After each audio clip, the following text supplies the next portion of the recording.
millionnaire a forcé son fils à épouser une humble femme de ménage pour lui donner une leçon. Cependant, il est resté paralysé par ce que son fils a fait.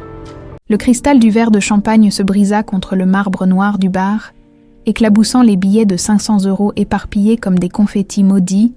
Hugo Lemoine, 28 ans et héritier de l'empire familial, venait de perdre sa dernière mise, 2 millions d'euros évaporés en une seule nuit dans les casinos dorés de Nice. « Merde !» cracha-t-il, ses cheveux bruns ébouriffés retombant sur son front moite. Les autres joueurs l'observaient, avec ce mélange de pitié et de fascination morbide qu'on réserve aux naufragés de la fortune. Hugo s'en fichait. Depuis des années, il excellait dans l'art de claquer l'argent paternel comme s'il poussait aux arbres. Son téléphone vibra avec l'insistance d'une alarme incendie. « Papa !» s'affichait sur l'écran. Hugo hésita, la gorge serrée par un mélange de whisky hors d'âge et d'appréhension. À cette heure-ci, Bernard Lemoine ne téléphonait que pour une seule raison, les ennuis. « Allô ?» marmonna Hugo en titubant vers la sortie du casino. « Mon bureau maintenant !» La voix de son père claqua comme un fouet, avant que la ligne ne se coupe brutalement. Le trajet en taxi jusqu'au bureau Lemoine & Associés se déroula dans un brouillard nauséeux. Lyon s'éveillait sous un ciel gris métallique, indifférente au drame qui se tramait dans les étages supérieurs de la tour de verre qui dominait la presqu'île. Bernard Lemoine l'attendait debout derrière son bureau, silhouette imposante, drapé dans un costume anthracite impeccable. À 62 ans, le patriarche conservait cette prestance glaciale qui avait fait trembler des conseils d'administration entiers, ses yeux bleu acier, les mêmes que ceux de Hugo, ne trahissaient aucune émotion. « Assieds-toi ». Hugo s'effondra dans le fauteuil de cuir, la tête lourde comme du plomb, sur le bureau. Une liasse de relevés bancaires s'étalait tel un réquisitoire silencieux. 2 millions Hugo, 2 millions d'euros, en une nuit. Bernard fit glisser les documents vers son fils. « Tu veux m'expliquer ? C'était un mauvais soir ? Ça arrive, ça arrive. » Le rire de Bernard résonna comme du verre brisé. « Mon fils, tu viens de flamber l'équivalent du salaire annuel de 50 employés. Des gens qui se lèvent chaque matin, qui travaillent dur, qui ont des familles à nourrir. Et toi, tu appelles ça un mauvais soir ?» Hugo releva la tête, une lueur de défi dans le regard. « Depuis quand tu te préoccupes des employés ? Tu les vires à la première occasion pour gonfler tes marges. » La gifle claqua si fort qu'elle résonna dans tout le bureau. Hugo porta instinctivement la main à sa joue brûlante, les yeux écarquillés de stupeur. Son père ne l'avait jamais frappé. « Ça suffit. » Bernard retourna derrière son bureau, lissant sa cravate d'un geste mécanique. « J'en ai assez de tes caprices, de ton irresponsabilité, de ta médiocrité. Tu as 28 ans, et tu n'as jamais rien construit de tes mains. Tu es un parasite, Hugo, un parasite de luxe. » « Papa !» Silence. Bernard ouvrit un tiroir et en sortit un dossier cartonné. « J'ai pris une décision, tu vas te marier. » Hugo éclata d'un rire nerveux. « Me marier ? Avec qui ? Camille m'a plaqué le mois dernier, tu te souviens ? À cause de mes habitudes autodestructrices ? Pour reprendre ces termes, pas avec une de tes poupées de la haute société, avec elle. » Bernard tendit une photographie à son fils. Hugo examina le cliché. Une jeune femme aux cheveux châtains tirés en chignon strict, vêtue d'une blouse de travail bleue, elle poussait un chariot de ménage dans les couloirs de l'entreprise. Le regard baissé, presque fantomatique, qui sait, Élise Dupuis, 25 ans, elle travaille comme agent d'entretien dans nos bureaux depuis 2 ans. Tu plaisantes ? Hugo jeta la photo sur le bureau. Tu veux que j'épouse la femme de ménage ? Tu vas l'épouser et rester marié avec elle pendant 1 an ? Une année complète ? Pas un jour de moins. Bernard referma le dossier d'un geste sec. Sinon, tu es déshérité. Totalement. Plus un centime. Plus un toit. Plus rien. Tu comprends ? Le sang de Hugo se glaça dans ses veines. Tu ne peux pas faire ça. Je peux et je vais le faire. Bernard se leva et se dirigea vers la baie vitrée qui dominait la ville. J'ai observé cette fille pendant des mois. Elle arrive toujours en avance, ne se plaint jamais, aide ses collègues en difficulté. Elle étudie pendant sa pause déjeuner. Elle a de la dignité, Hugo, quelque chose que tu as oublié en chemin. Mais enfin, papa, sois raisonnable. On est au XXe siècle. On ne marie plus les gens de force. Bernard se retourna, un sourire froid aux lèvres. Personne ne force personne. Toi, tu choisis entre le mariage et la déchéance. Elle aura ses raisons d'accepter. Crois-moi. Quelle raison? Sa sœur. Leucémie, 16 ans. Les traitements coûtent une fortune que cette famille n'a pas. Bernard retourna s'asseoir, croisant les mains sur son bureau. Je lui ai proposé un marché. Elle t'épouse et reste mariée 1 an. Je paie tous les frais médicaux de la gamine, plus une prime de 100 000 € à la fin. Hugo sentit son estomac se retourner. Tu achètes une épouse. Pour moi. Je sauve 2 vies, Hugo, la sienne, en lui donnant de quoi soigner sa sœur. Et la tienne. En t'obligeant enfin à grandir. Cette fille va t'apprendre ce que signifient les mots responsabilité et sacrifice. Des concepts qui te sont totalement étrangers. La porte du bureau s'ouvrit sur l'assistante de Bernard. Une femme d'âge mûr aux lunettes sévères. « Monsieur le moine, mademoiselle Dupuis est arrivée. »« Parfait. Faites-la entrer. » Élise Dupuis pénétra dans la pièce comme un animal pris au piège. Elle avait troqué sa blouse de travail contre une robe marine simple mais propre, ses cheveux châtains libérés du chignon révélant un visage aux traits fins, marqué par l'inquiétude. Ses yeux noisettes évitaient soigneusement de croiser ceux de Hugo. « Mademoiselle Dupuis, asseyez-vous, je vous prie. » Bernard lui désigna le fauteuil à côté de Hugo. « Mon fils et moi venons de discuter de ma proposition. Hugo accepte les termes du contrat. » Hugo ouvrit la bouche pour protester, mais son père le foudroya du regard. « Et vous, mademoiselle, avez-vous pris votre décision ?» Élise serra ses mains sur ses genoux, la voix à peine audible. « Pour Lola, j'accepte, mais j'ai des conditions. » « Je vous écoute. Je veux que les frais médicaux soient versés directement à l'hôpital et je veux un compte rendu mensuel des soins prodigués à ma sœur. » Bernard hocha la tête avec quelque chose qui ressemblait à du respect. « Naturellement, autre chose. Je garderai mon travail, je ne veux pas être entretenu. Comme vous voudrez, Hugo. » Hugo regardait cette femme qui négociait sa propre vie avec la même froideur qu'un contrat commercial. Une rage sourde montait en lui. Pas contre elle, mais contre cette situation grotesque, contre ce père qui orchestrait leurs existences comme des marionnettes. « Quand » demanda-t-il d'une voix rauque. « Vendredi prochain, mairie du 2e arrondissement. Témoin fourni. » Bernard tendit 2 documents identiques. « Voici les contrats. Lisez attentivement avant de signer. » Élise parcourut les pages d'un œil rapide mais attentif. Hugo, lui, signa sans lire, la main tremblante de colère contenue. « Parfait. » Bernard rangea les documents dans un coffre-fort dissimulé derrière un tableau. « Félicitations. Vous êtes maintenant fiancés. » Le silence qui suivit fut si pesant qu'on aurait pu le découper au couteau. Élise se leva la première, lissant sa robe d'un geste nerveux. « Je dois y aller.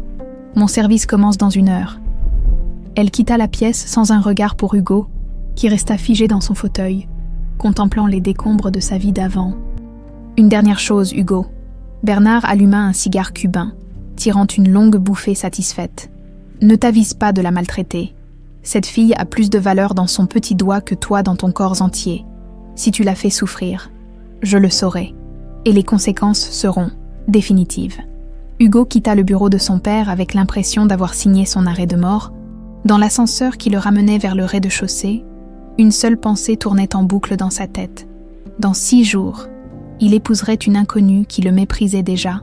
Et le pire, c'est qu'il ne pouvait même pas lui en vouloir. Le vendredi arriva avec la ponctualité implacable d'une exécution. Hugo se réveilla dans sa suite du Grand Hôtel Dieu, avec la gueule de bois et l'impression d'avoir avalé du sable. Il avait passé la semaine à boire méthodiquement, espérant peut-être que l'alcool dissoudrait cette réalité cauchemardesque. Peine perdue, à 11 heures précises, il se tenait devant la mairie du 2e arrondissement, sanglé dans un costume Armani anthracite qui lui donnait l'allure d'un condamné en tenue d'apparat. Ses cheveux impeccablement coiffés cachaient mal les cernes violacées qui soulignaient ses yeux injectés de sang. Élise l'attendait déjà sur les marches, vêtue d'une robe crème toute simple, qui lui donnait l'air d'une communiante attardée. Elle tenait un petit bouquet de marguerites qu'elle avait visiblement acheté à la sauvette chez le fleuriste du coin. Ses mains tremblaient imperceptiblement. « Bonjour » murmura-t-elle sans le regarder. « Salut » Hugo alluma une cigarette d'un geste nerveux, prête pour cette mascarade. Elle tressaillit comme s'il l'avait giflée. « Ce n'est pas une mascarade pour moi, ma sœur. »« Ouais, je sais, la leucémie. » Il tira une longue bouffée, l'esprit embrumé. « Tu as de la chance que mon père soit un sentimental. »« De la chance ?» Élise releva enfin la tête, ses yeux noisettes brillant d'une colère froide. « Vous trouvez que j'ai de la chance ?» Hugo haussa les épaules, gêné par l'intensité de ce regard. Au moins, tu sauves quelqu'un, moi. Je ne fais qu'éviter la ruine. Ils furent interrompus par l'arrivée de Bernard, impeccable dans son costume gris perle, accompagné de son chauffeur qui servirait de témoin. Le deuxième témoin d'Élise était une femme d'une 50aine d'années aux traits fatigués. Visiblement mal à l'aise dans ses vêtements du dimanche, « Madame Moreau, ma voisine », expliqua Élise à voix basse. La cérémonie se déroula dans un brouillard surréaliste. L'officier d'état civil, un homme bedonnant aux lunettes fatiguées, débita sa litanie habituelle avec l'enthousiasme d'un employé des pompes funèbres. Hugo prononça ses « oui » d'une voix morne. Élise les siens dans un souffle à peine audible, quand vint le moment d'échanger les alliances. 2 anneaux en or blanc que Bernard avait fait livrer la veille. Leurs doigts se frôlèrent brièvement. La peau d'Élise était glacée. « Vous pouvez embrasser la mariée », déclara l'officier avec un sourire professionnel. Hugo se pencha vers Élise, mais elle détourna la tête au dernier moment. Leurs lèvres se rencontrèrent à peine. Un contact furtif et désespérément froid. Madame Moreau applaudit poliment, tandis que Bernard observait la scène avec la satisfaction d'un général contemplant un champ de bataille conquis. « Félicitations », dit-il en serrant la main de Hugo. « Tu es maintenant un homme marié. Tâche de t'en montrer digne. » Les formalités administratives expédiées, ils se retrouvèrent sur le parvis de la mairie dans un silence pesant. Madame Moreau embrassa Élise et s'éclipsa rapidement, visiblement soulagée d'échapper à cette atmosphère de veillée funèbre. « Bon », déclara Bernard en consultant sa montre. « Je vous laisse aux joies de la vie conjugale, Hugo. La limousine va vous conduire à la maison. Vos affaires, Élise, ont été transférées dans la chambre d'amis. » « La chambre d'amis ?» Hugo fronça les sourcils. « Elle ne va pas dormir avec moi. »« J'espère. Tu dormiras où tu veux, mon garçon. Mais ta femme habitera sous ton toit.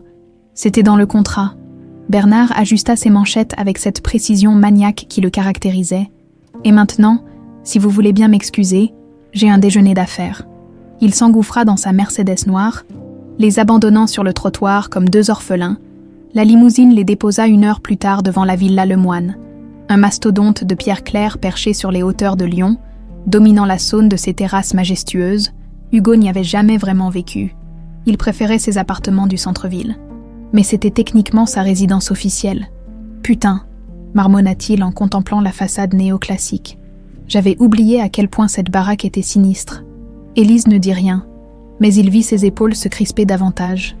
Elle serrait son petit sac à main comme un bouclier dérisoire. Marguerite, la gouvernante, les accueillit sur le perron avec une politesse glaciale. Cette femme de 70 ans au chignon de fer dirigeait la maisonnée d'une main de maître depuis 20 ans, et elle n'appréciait visiblement pas cette intrusion dans son ordre établi. « Monsieur Hugo, madame. »« Madame Lemoine », corrigea Hugo avec une ironie amère. « Ma femme ?» Le mot lui écorcha la gorge. Marguerite esquissa une révérence qui ressemblait davantage à une grimace. « Bien, monsieur. Dois-je faire préparer le déjeuner ? » « Non, on se débrouillera. Montre-nous juste les chambres. » Ils traversèrent un hall d'entrée aux proportions cathédraliques, meublé de commodes Louis XVI et de portraits d'ancêtres aux regards sévères. Leurs pas résonnaient sur le marbre comme des coups de gong. Élise levait parfois les yeux vers les plafonds moulurés, mais gardait obstinément le silence. « Voici votre chambre, monsieur », déclara Marguerite en ouvrant une porte massive. « Et la chambre de madame est juste à côté. » Hugo jeta un coup d'œil à la pièce qu'on avait attribuée à Élise. Une chambre d'amis impersonnelle aux murs vert pâle, meublée d'un lit, une place et d'une armoire normande. 2 valises défraîchies trônaient sur la courte pointe fleurie. « C'est tout ce que tu as ?» demanda-t-il en désignant les bagages. Élise rougit. « Je n'ai pas grand-chose. »« Bon. » Hugo se gratta la nuque, mal à l'aise. « Tu as faim ?»« Non. Merci, j'aimerais me reposer un peu. »« Comme tu veux. » Il fit demi-tour, puis se ravisa. « Au fait, il y a quelques règles à respecter ici. » Élise se raidit. « Je vous écoute. Premièrement, on se tutoie. On est censé être mariés après tout. Deuxièmement, mes amis viennent parfois ici. Quand c'est le cas, tu joues la comédie de la petite épouse amoureuse. Sourire, regard langoureux, tout le tralala, compris. Et quand ils ne sont pas là ? Quand ils ne sont pas là, tu fais ce que tu veux, reste dans ta chambre, lis des livres, regarde la télé, du moment que tu ne m'emmerdes pas. » Élise le fixa avec une expression qu'il ne sut pas déchiffrer. « Mépris, pitié, dégoût, peut-être un mélange des trois. C'est tout.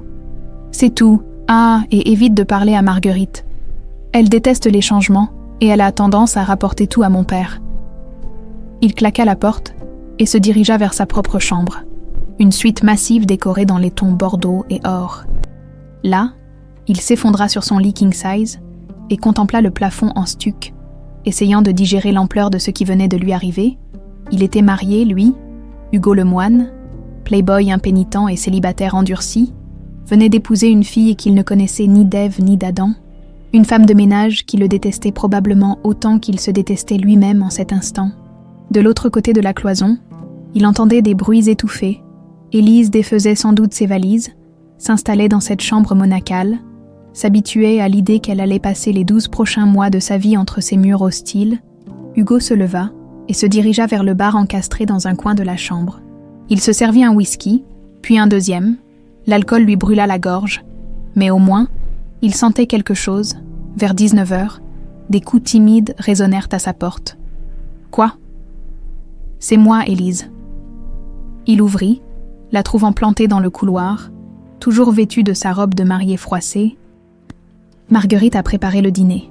Elle m'a dit de venir vous chercher. Te chercher. On se tutoie. Je te rappelle. Te chercher, » répéta-t-elle docilement. Ils dînèrent face à face dans la salle à manger aux dimensions intimidantes. Séparés par 6 mètres de table en acajou massif, Marguerite avait disposé des chandeliers et de la vaisselle en porcelaine de Sèvres. Transformant ce qui aurait dû être un repas simple en parodie de dîner romantique, le gigot au flageolet avait un goût de carton. « Comment va ta sœur ?» demanda Hugo pour meubler le silence. « Mieux. Les médecins sont optimistes. » Élise piquait dans son assiette sans vraiment manger. Le traitement a commencé ce matin. Tant mieux. Nouveau silence. Hugo vida son verre de Bordeaux, puis s'en resservit un autre, et un troisième. Tu bois beaucoup, observa Élise. Ça me regarde? Pas vraiment. Si tu t'effondres ivre-mort, c'est moi qui devrais expliquer à ton père pourquoi son fils est un alcoolique. Hugo releva la tête. Surpris par cette audace soudaine, tu as du cran pour une femme de ménage, agent d'entretien, corrigea-t-elle calmement. Et j'ai surtout de la dignité, quelque chose que l'argent ne peut pas acheter. Il la fixa un long moment, déstabilisé par cette tranquille assurance. Cette fille ne baissait pas les yeux, ne tremblait pas, ne quémandait pas son approbation. Elle était là, solide comme un roc, indifférente à ses tentatives d'intimidation. « Tu me détestes » dit-il soudain. « Non. » Élise replia soigneusement sa serviette.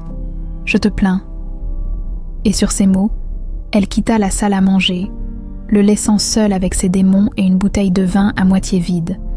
Cette nuit-là, Hugo resta éveillé jusqu'à l'aube, écoutant les bruits feutrés de la maison endormie et se demandant dans quel enfer il venait de s'enfermer. 3 semaines s'écoulèrent dans une cohabitation glaciale qui évoquait davantage une pension de famille que le foyer d'un couple marié. Hugo partait tôt le matin pour ses rendez-vous d'affaires fictifs. En réalité, de longues séances de squash et des déjeuners arrosés avec ses amis, tandis qu'Élise continuait de travailler au bureau Lemoine comme si de rien n'était. Ce matin-là, Hugo traînait dans la cuisine, buvant son café en parcourant distraitement les journaux économiques. Marguerite s'affairait autour de lui avec cette efficacité mécanique qui la caractérisait, évitant soigneusement de croiser son regard. « Où est ma femme ?» demanda-t-il, testant ces mots étranges sur sa langue. Madame est partie tôt. Elle avait, comment dit-elle, des trucs à régler. Hugo fronça les sourcils. Élise ne parlait jamais de ses affaires personnelles, se contentant de répondre par monosyllabes quand il tentait d'engager la conversation. Cette discrétion l'agaçait plus qu'il ne voulait l'admettre. Il décida impulsivement de passer au bureau, pas pour travailler. Son père lui avait clairement fait comprendre qu'il n'était qu'un figurant dans l'organigramme. Mais par curiosité morbide, les couloirs de Lemoine and Associés bruissaient de l'activité matinale habituelle. Hugo croisa plusieurs employés qui le saluèrent avec cette déférence mêlée de crainte qu'on réservait au fils du patron.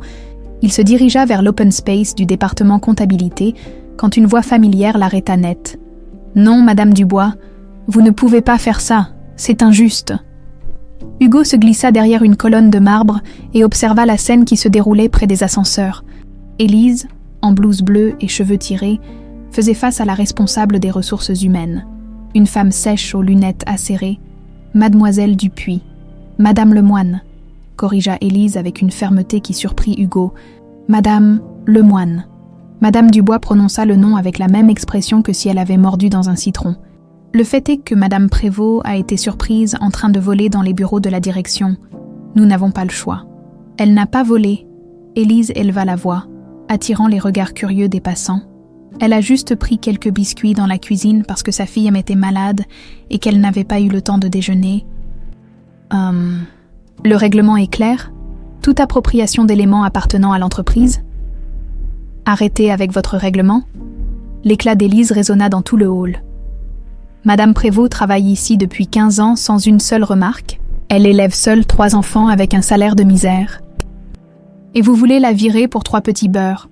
Hugo se rapprocha, fasciné malgré lui par cette femme, qu'il découvrait sous un jour totalement nouveau. Fini, le petit animal craintif des premiers jours. Élise vibrait de colère, ses joues rosies par l'indignation, ses yeux noisettes flamboyants d'une passion qu'il ne lui connaissait pas. « Les règles sont les mêmes pour tout le monde », répliqua Madame Dubois, mais sa voix manquait de conviction. « Non, justement. » Élise se rapprocha, pointant un doigt accusateur vers la responsable RH. Quand le directeur commercial s'approprie une bouteille de champagne à chaque pot de départ, personne ne dit rien. Quand les cadres supérieurs utilisent les voitures de fonction pour leurs vacances personnelles, on ferme les yeux. Mais une femme de ménage qui prend 3 biscuits pour calmer la faim de sa gamine, ça, c'est un scandale. Un attroupement s'était formé autour d'elle. Hugo reconnut plusieurs employés de son service. Des comptables, quelques secrétaires, tous observèrent la scène avec un mélange de fascination et d'effroi.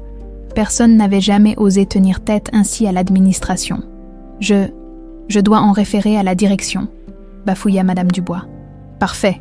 Élise croisa les bras. Dites à Monsieur Lemoine qu'il aura affaire à moi s'il licencie Madame Prévost. La menace était ridicule, bien sûr. Qu'est-ce qu'une femme de ménage pouvait bien faire contre Bernard Lemoine? Mais quelque chose dans la voix d'Élise, une détermination farouche, fit reculer Madame Dubois de plusieurs pas. Très bien, nous verrons. Elle s'engouffra dans l'ascenseur, laissant Élise seule face au regard médusé de l'assistance. Petit à petit, les employés se dispersèrent, non sans jeter des coups d'œil admiratifs vers cette femme qui venait de défier l'ordre établi. Hugo attendit que le hall se vide pour s'approcher. Belle performance. Élise sursauta et se retourna, le visage soudain fermé. Qu'est-ce que tu fais là? Je travaille ici, enfin, façon de parler. Il alluma une cigarette, malgré l'interdiction de fumer dans les locaux. Tu es toujours aussi passionné. Seulement quand je vois des injustices. Madame Prévost, c'est qui? Une collègue. Une femme bien qui ne mérite pas ça. Élise ajusta sa blouse d'un geste nerveux.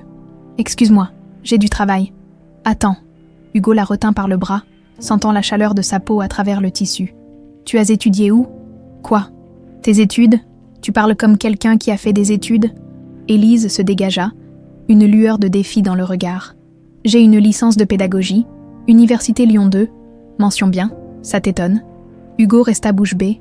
Tu es institutrice. J'étais institutrice avant que Lola tombe malade, avant que je sois obligée de prendre 3 boulots pour payer ses médicaments. Elle le toisa avec une froide ironie. Désolée de ne pas correspondre à l'image que tu te fais d'une femme de ménage. Elle tourna les talons et disparut dans les couloirs, laissant Hugo planté là, complètement déboussolé. Une institutrice. Sa femme de papier était une putain d'institutrice avec une licence mention bien. Le soir même, Hugo dîna seul. Élise avait laissé un mot sur la table de la cuisine. Parti voir Lola, rentre tard. Il passa la soirée à boire en contemplant les jardins à la française de la propriété, l'esprit hanté par l'image de cette femme défendant sa collègue avec la férocité d'une lionne. Vers minuit, il entendit la porte d'entrée claquer doucement, des pas feutrés dans l'escalier, puis le déclic familier de la serrure de la chambre d'Élise. Hugo resta un moment immobile, hésitant, puis se leva et frappa à sa porte. « Élise, tu peux venir 1 minute. » Silence. Puis la porte s'entr'ouvrit. Là, révélant un visage fatigué aux yeux rougis. « Qu'est-ce que tu veux? Comment va ta sœur? » Pourquoi cette question? Hugo haussa les épaules, mal à l'aise. Simple curiosité. Élise le dévisagea longuement, comme si elle cherchait à percer ses intentions. Finalement, elle entr'ouvrit un peu plus la porte. Elle va mieux. Les médecins sont optimistes. Le nouveau traitement semble efficace. Tant mieux. Hugo fourra les mains dans ses poches. Au fait, pour Madame Prévost, j'ai parlé à mon père. Elle garde son boulot. Les yeux d'Élise s'écarquillèrent. Tu as fait ça. J'ai mes raisons. Lesquelles? Hugo hésita. Comment expliquer qu'il avait été bouleversé par sa colère, par cette passion qui l'habitait quand elle défendait les autres? Comment avouer qu'il commençait à entrevoir, derrière la façade de la femme de ménage soumise, une personnalité complexe qui l'intriguait malgré lui? Disons que j'aime pas qu'on s'en prenne aux gens que... Il s'interrompit, cherchant ses mots. Enfin, tu vois? Un sourire fantôme effleura les lèvres d'Élise, le premier sourire sincère qu'il lui voyait depuis leur mariage. Merci. De rien. Hugo recula d'un pas. Bon, bonne nuit. Hugo. Il se retourna, surpris qu'elle utilise son prénom. Pourquoi tu fais ça? Le mariage, je veux dire. Pourquoi tu n'as pas dit non à ton père? La question le cueillit à froid. Il aurait pu répondre par une plaisanterie, botter en touche, jouer les cyniques. Au lieu de ça, il dit la vérité. Parce que j'ai la trouille. Parce que je n'ai jamais rien fait de ma vie à part claquer du fric. Parce que je ne sais même pas qui je suis sans le nom de Lemoine. Il marqua une pause. Et toi, pourquoi tu l'as fait? Pour Lola, évidemment. Uniquement pour Lola. Élise baissa les yeux. Je ne sais pas. Peut-être aussi par curiosité. Pour voir comment vit l'autre moitié de l'humanité. Et alors, verdict. Vous êtes moins heureux que je ne l'imaginais.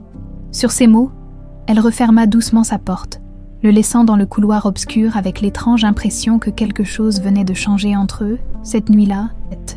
Pour la première fois depuis leur mariage, Hugo s'endormit sans boire. Un samedi matin pluvieux d'octobre, Hugo se réveilla avec une gueule de bois carabiné et une étrange envie de changement. Élise était déjà partie, comme tous les week-ends, laissant derrière elle cette odeur de savon de Marseille et de café qui commençait à lui devenir familière. Il traîna en peignoir jusqu'à la cuisine, où Marguerite lui servit son petit déjeuner habituel, œufs à la coque, tartines beurrées et café noir. Mais aujourd'hui, quelque chose le tracassait, une curiosité malsaine qu'il n'arrivait pas à chasser. « Marguerite, ma femme, elle va où, le week-end » La gouvernante haussa les épaules avec cette indifférence étudiée qu'elle cultivait depuis des années. Elle ne dit rien, elle part avec son petit sac et elle rentre le soir. MMH. Hugo mâchonna pensivement sa tartine. Vous savez quoi? Je crois que je vais faire un tour en ville. 20 minutes plus tard, il roulait dans sa Porsche 911 à travers les rues détrempées de Lyon, sans destination précise. Ou plutôt si, il cherchait Élise, pas pour l'espionner, se mentait-il, juste par curiosité intellectuelle. Il commença par l'hôpital Édouard Herriot, où Lola était soignée. Effectivement, la Peugeot 206 fatiguée d'Élise était garée sur le parking visiteur. Hugo se gara quelques places plus loin et attendit, fumant cigarette sur cigarette en écoutant France Inter. 2 heures plus tard, Élise sortit du bâtiment principal, accompagnée d'une adolescente maigrichonne aux cheveux coupés courts. Visiblement Lola, même à distance. Hugo pouvait voir la ressemblance. Les mêmes yeux noisettes, le même port de tête fière malgré la fatigue. Les 2 sœurs s'embrassèrent longuement avant qu'Élise ne reprenne sa voiture. Hugo la suivit à distance respectueuse, intrigué par cette filature improvisée. Elle roulait lentement, prudemment, comme quelqu'un qui ne peut pas se permettre le moindre accroc. La 206 s'arrêta finalement dans un quartier populaire de Vaux-en-Velin, devant un centre social aux murs tagués. Élise en sortit avec un gros sac de sport et disparut dans le bâtiment. Hugo resta un moment perplexe, puis céda à la curiosité. Il se gara et pénétra dans le centre, suivant les panneaux qui indiquaient « salle d'activité », sous-sol. Ce qu'il découvrit le cloua sur place, dans une grande salle aux murs décrépits mais propres. Une vingtaine d'enfants, de 6 à 12 ans, étaient assis en cercle autour d'Élise. Elle portait un pull vert pâle et un jean délavé, ses cheveux libérés du chignon habituel retombant en vagues douces sur ses épaules. Elle était rayonnante, transformée. Alors, qui peut me dire ce que représente cette image? Demandait-elle en montrant un livre illustré. Une petite fille aux nattes africaines leva la main. C'est un château, maîtresse. Très bien, Aminata. Et que fait-on dans un château? On vit comme des princesses, s'écria un gamin en survêtement. Élise éclata de rire. un rire cristallin que Hugo ne lui avait jamais entendu.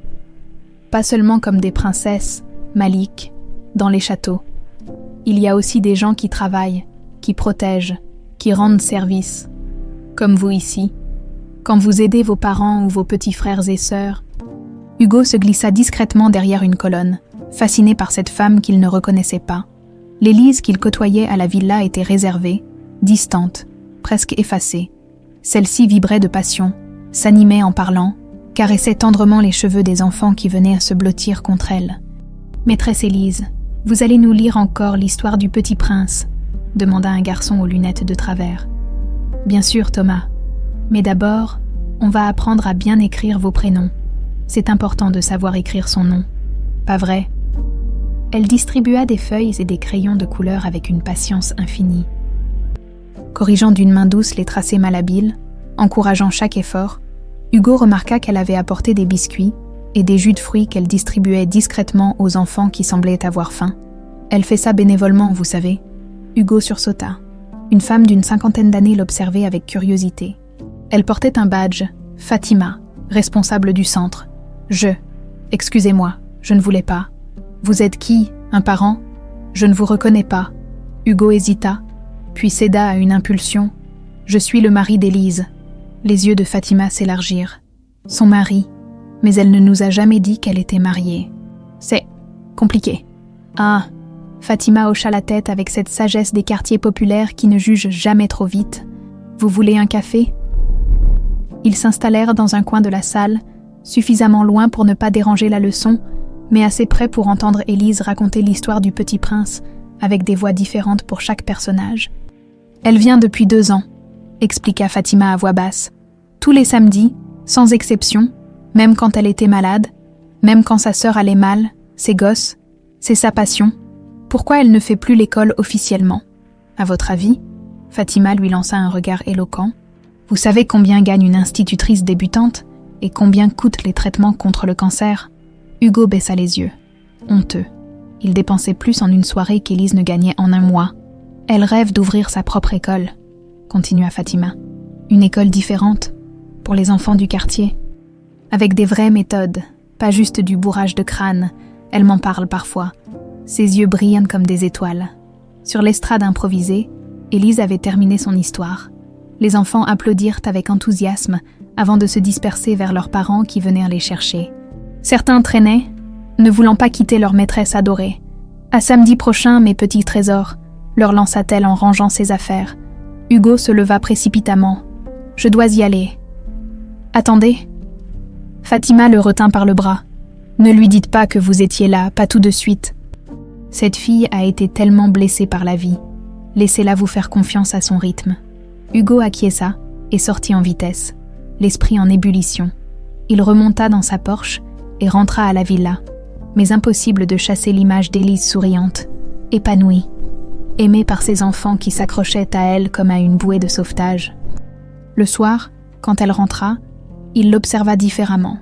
Elle semblait fatiguée, mais apaisée, comme quelqu'un qui vient de passer une journée utile. Elle se servit un thé à la cuisine et s'installa dans le salon avec un livre. « Pédagogie de l'opprimé » de Paolo Freire. « Bonne journée » demanda-t-il en s'asseyant en face d'elle. « Oui, et toi ?»« Tranquille. » Il hésita, puis se lança. « Tu faisais quoi, avant, comme institutrice, je veux dire ?» Élise releva la tête, surprise par cette question inattendue. « J'enseignais en CP dans une école de Villeurbanne, quartier difficile, pas facile tous les jours, mais... » Ses yeux s'illuminèrent. « Mais quel bonheur quand tu vois un gamin qui n'arrivait pas à lire déchiffrer sa première phrase, ou quand une petite fille timide prend confiance en elle et ose lever la main en classe. Tu regrettes ? Tous les jours ?» Sa voix se fit plus douce. « J'aimerais avoir ma propre école, pas une usine à fabriquer des moutons. Mais un endroit où on apprendrait vraiment aux enfants à penser, à rêver, à devenir qui ils veulent être. Ça coûterait combien, une école comme ça ?»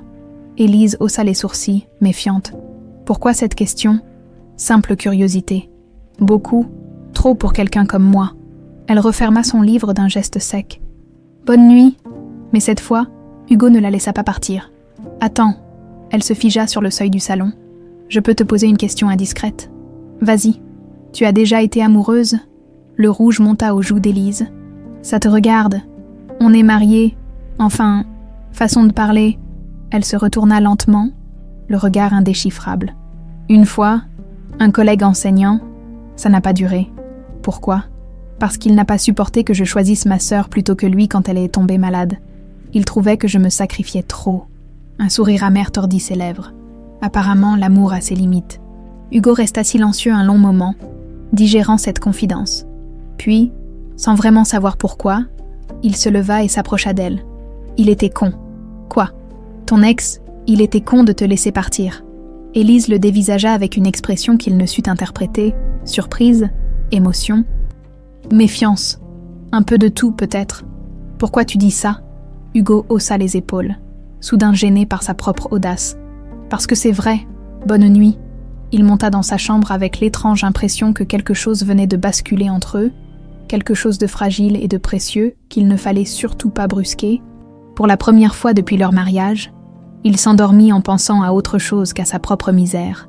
Il pensait à une femme qui sacrifiait ses rêves par amour, qui donnait des cours gratuits à des enfants défavorisés, qui défendait ses collègues contre l'injustice. Il pensait à Élise, et ce n'était plus désagréable. Novembre apporta ses premiers froids, et, avec eux, une subtile transformation dans l'atmosphère de la Villa Lemoine. Hugo se surprenait à rentrer plus tôt de ses errances parisiennes, prétextant des embouteillages ou des rendez-vous annulés. En réalité, il attendait avec une impatience qu'il refusait d'analyser le retour d'Élise. Leur dîner, jadis silencieux comme des veillées funèbres, s'est offert de conversations hésitantes. Élise lui parlait des enfants du centre social, leurs progrès en lecture, leurs petites victoires, leurs drames familiaux. Hugo découvrait un monde qu'il n'avait jamais soupçonné, fait de solidarité discrète et de dignité dans l'adversité. Oda Malik a enfin réussi à écrire son nom sans inverser les lettres, raconta-t-elle un soir, ses yeux pétillants de fierté. Tu aurais dû voir sa tête. Il était si fier qu'il l'a écrit partout, sur son cahier, sur la table, même sur son bras. Hugo sourit malgré lui. Il a quel âge ? 7 ans. Sa mère travaille de nuit dans un hôtel. Alors il se débrouille souvent tout seul. Mais c'est un battant, comme sa maîtresse. Élise rougit et détourna les yeux. Mais Hugo remarqua qu'elle ne protestait plus quand il lui faisait des compliments. Le tournant eut lieu un jeudi matin gris. Hugo traînait au bureau, feuilletant distraitement des dossiers qu'il ne comprenait qu'à moitié, quand son portable sonna. « Hugo !» La voix d'Élise tremblait. « J'ai besoin de toi. » Son sang se glaça. « Qu'est-ce qui se passe ? » « C'est Lola. Elle fait une rechute, les médecins. » Sa voix se brisa. « Ils veulent la transférer en urgence à Paris, dans un service spécialisé, mais notre médecin traitant dit qu'il faut voir le professeur Fontaine en privé, le meilleur hématologue de France, sauf que, ça coûte 15 000 € juste pour la consultation. » Hugo ferma les yeux. 15 000 €, le prix d'un week-end à Saint-Tropez pour lui. Une fortune pour elle. « J'arrive. » Il raccrocha et composa immédiatement un autre numéro. « Docteur Fontaine. Hugo Lemoine à l'appareil, j'ai une urgence. » 1 heure plus tard, il retrouva Élise dans le hall de l'hôpital Édouard Herriot. Elle était effondrée sur une chaise en plastique, le visage ravagé par les larmes. Quand elle le vit arriver, elle se leva d'un bond. « Hugo, Dieu merci. Tu es là ? Les médecins disent que... c'est réglé. » « Quoi ? Fontaine. Il sera là demain matin. Premier vol depuis Paris. » Hugo prit doucement ses mains dans les siennes. « Et ne me demande pas combien ça coûte. Ça n'a pas d'importance. » Élise le dévisagea comme si elle le voyait pour la première fois. « Tu as fait ça, pour Lola, pour toi. » Ces 2 mots flottèrent entre eux, lourds de sens.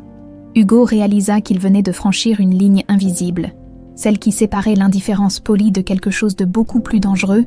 « Je ne sais pas quoi dire. Ne dis rien. Emmène-moi voir ta sœur. » Lola Dupuis était une version miniature d'Élise, en plus fragile et plus pâle. Le traitement avait fait tomber ses cheveux, mais ses yeux noisettes brillaient de la même intelligence que ceux de sa sœur. Quand Élise lui présenta Hugo comme « mon mari », la jeune fille le scruta avec la perspicacité redoutable des adolescents. « Alors c'est toi qui as rendu ma sœur si bizarre dernièrement ?» « Lola », protesta Élise. « Quoi ? C'est vrai ? Tu souris tout le temps maintenant. Avant, quand tu rentrais du boulot, tu avais la tête de quelqu'un qui avait mangé un citron. » Hugo éclata de rire. « Ta sœur souriant, tu es sûr qu'on parle de la même personne ? » « Hé !» Élise lui donna un coup de coude.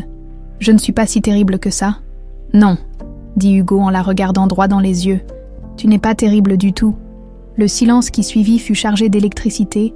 Lola les observait tour à tour avec l'air satisfait du chat qui vient d'attraper la souris. « Bon, je crois que vous deux, vous avez des trucs à vous dire. Moi, je vais faire semblant de dormir pour que vous puissiez vous bécoter tranquillement. » Lola. « Quoi ? Vous êtes mariés, c'est normal. » La consultation avec le professeur Fontaine eut lieu le lendemain.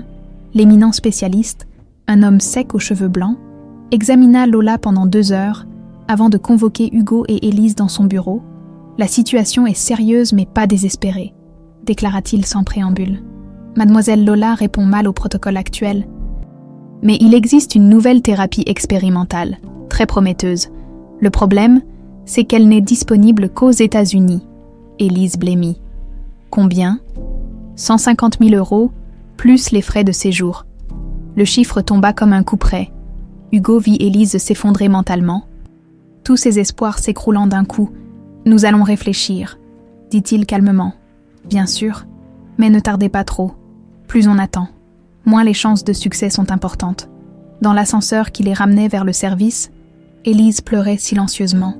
Hugo ne supportait pas de la voir ainsi, brisée, vaincue. « On va trouver une solution. » Quelle solution ? Elle se tourna vers lui, les yeux rougis. 150 000 €, même en vendant tout ce que j'ai, même en travaillant 100 ans. Je vais m'en occuper. Non. Sa voix claqua comme un fouet. Je ne veux pas de ta pitié. Ah, ce n'est pas de la pitié. Qu'est-ce que c'est alors ? Hugo la plaqua contre la paroi de l'ascenseur, ses mains encadrant son visage. C'est que je ne supporte pas de te voir souffrir. C'est que depuis qu'on est mariés, tu es la seule chose qui donne un sens à ma putain de vie. Et avant qu'elle puisse protester, il l'embrassa, un baiser désespéré, maladroit, chargé de tout ce qu'il n'arrivait pas à exprimer avec des mots. Élise se raidit d'abord, puis ses lèvres s'entr'ouvrirent tous les siennes, ses mains s'accrochant à sa veste comme si elle se noyait. Quand ils se séparèrent, tous deux haletants, Hugo appuya son front contre le sien. « Je t'aime » murmura-t-il. « Je ne sais pas quand c'est arrivé, je ne sais pas comment, mais je t'aime. » Les yeux d'Élise se remplirent de larmes nouvelles. « Hugo, tu n'es pas obligé de me répondre, juste. Laisse-moi t'aider. Laisse-moi faire quelque chose de bien pour une fois dans ma vie. » Cette nuit-là, ils rentrèrent ensemble à la villa. Mais quelque chose avait changé. La distance polie des premiers mois avait laissé place à une proximité troublante. Ils dînèrent face à face, mais leurs regards se croisaient sans cesse. Chargé de promesses non formulées, « J'ai appelé ma banque cet après-midi », dit Hugo en reposant son verre de vin. « L'argent pour le traitement de Lola sera viré demain matin. » « Hugo, je ne peux pas accepter. »« Si, tu peux, parce que c'est aussi pour moi, parce que je veux que tu sois heureuse, parce que ton bonheur compte plus que tout l'or du monde. » Élise se leva et vint se placer derrière sa chaise. Ses mains se posant doucement sur ses épaules. « Qu'est-ce qui t'arrive ? Tu n'es plus le même homme que j'ai épousé. Tu me changes. » Il couvrit ses mains des siennes. « Tu me rends meilleure. Je ne t'ai rien demandé. Non, c'est ça qui est extraordinaire. Tu ne demandes jamais rien, tu donnes. C'est tout. Tu donnes ton temps aux enfants du centre. Tu donnes ta vie à ta sœur.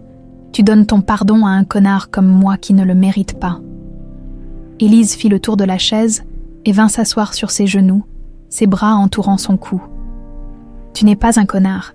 Tu es juste quelqu'un qui ne s'est jamais autorisé à être aimé pour ce qu'il est vraiment. Et qu'est-ce que je suis vraiment ? Un homme bon qui l'ignore, un homme capable d'amour qui a peur de ses propres sentiments. » Elle effleura ses lèvres d'un baiser tendre. « Un homme dont je suis en train de tomber amoureuse malgré moi, malgré toi, à cause de toi. » Elle sourit, ce sourire radieux qu'il avait aperçu au centre social. « Parce que tu as sauvé le travail de Madame Prévost. Parce que tu paies les soins de ma sœur sans rien demander en échange. Parce que tu me regardes comme si j'étais précieuse. Tu es précieuse. » Ils s'embrassèrent de nouveau, longuement, tendrement, comme s'ils avaient tout le temps du monde. Et pour la première fois depuis leur mariage arrangé, Hugo eut l'impression qu'il l'avait vraiment. Cette nuit-là, Élise ne regagna pas sa chambre. Elle resta blottie contre Hugo, dans le grand lit où il avait passé tant de nuits solitaires, et quand l'aube pointa à travers les rideaux de soie, ils étaient encore enlacés, Découvrant avec émerveillement que l'amour peut naître des circonstances les plus artificielles, l'amour vrai, enfin, décembre enveloppa Lyon de son manteau hivernal, mais dans la villa Lemoine, un printemps inattendu s'épanouissait.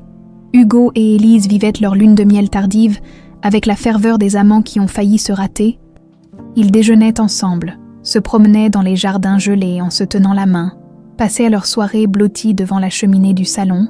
Bernard observait cette transformation avec un malaise croissant. Son plan si minutieusement orchestré lui échappait complètement. Au lieu d'humilier Hugo, il l'avait rendu heureux. Au lieu de le briser, il l'avait réparé. Ce matin-là, père et fils se trouvèrent dans le bureau directorial pour leur réunion mensuelle obligatoire. Hugo rayonnait littéralement, détendu comme Bernard ne l'avait jamais vu. « Tu as l'air différent », constata le patriarche en scrutant son fils par-dessus ses lunettes de lecture. « Je vais bien, papa.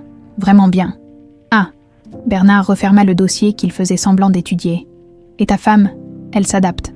Élise va très bien aussi. » Le sourire de Hugo s'élargit. Elle envisage même de reprendre l'enseignement. Je réfléchis à l'aider à monter sa propre école. Bernard sentit une alarme stridente retentir dans sa tête. Sa propre école. Une école alternative. Pour les enfants défavorisés, tu sais, elle a un don avec les gosses et des idées révolutionnaires sur la pédagogie. Hugo se pencha vers son père, les yeux brillants. « J'aimerais investir dans ce projet. Disons, 500 000 € pour commencer. » 500 000 €. Bernard se leva brusquement. « Tu as perdu la tête ?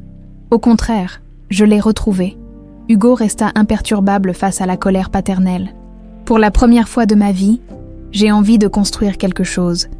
Quelque chose d'utile.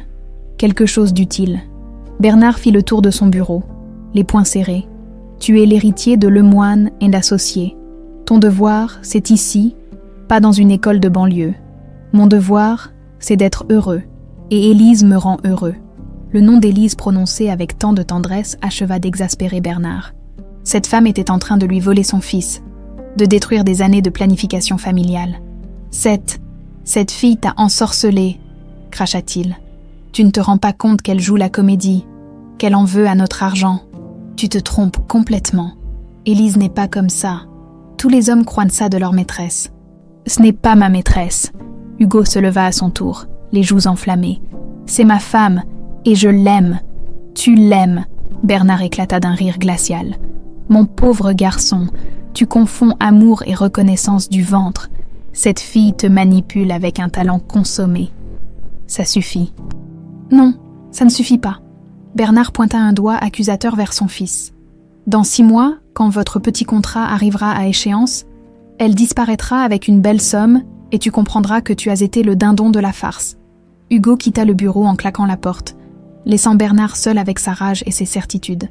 Le patriarche resta un long moment immobile, puis décrocha son téléphone. « Passez-moi maître Bellamy, urgence absolue. » Floriane Bellamy débarqua dans le bureau de Bernard 2 heures plus tard, à 32 ans.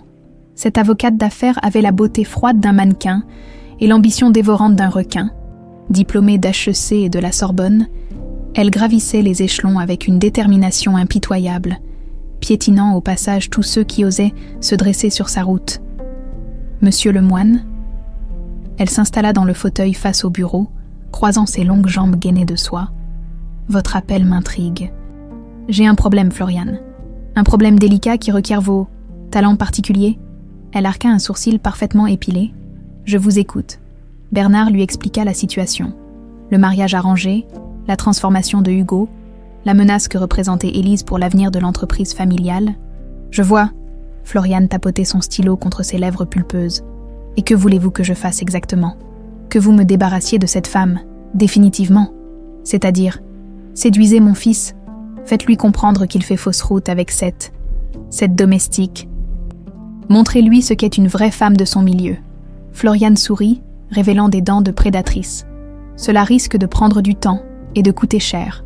L'argent n'est pas un problème. » Bernard ouvrit un tiroir et en sortit une enveloppe Kraft. « Voici déjà 100 000 €. Vous en aurez autant quand Hugo aura demandé le divorce. Plus un poste d'associé dans le cabinet si vous réussissez.